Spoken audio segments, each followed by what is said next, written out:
Hi guys, akkam jirtan?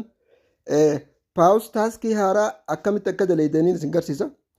Akkaataan itti daleedan akkana qabdanii gad harkiftan, gaduma harkiftan, gada harkiftan, gaduma siiqsitan jechuudha. Gad siisitanii haala kanaan ammallee gaduma siisitan, gad siisitan akkanuma qabdanii gad harkistan, gad harkistan, gaduma harkistan.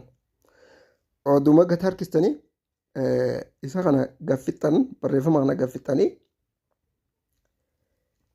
otoo akkanatti gaduma harkistan jechuudha. Gaduma xareedan gad xareedan otoo gad xareedaniiti haala kanaan isinii dhufa akkasitti hunoo yeroonii fi gad harkiftanii fixan ifiif kileemii isinii fida kileemii irra cuqaastan fixan jechuudha. Hanganuma taaskii jirulleen kan biraatillee dalagaa airdroppiin kun akka malee bareedaadha.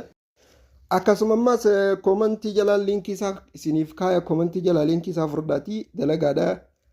Maallaqa bareedaa akka doogni beektan akka doogitti maallaqa bareedaa dalaga jaamee eegama.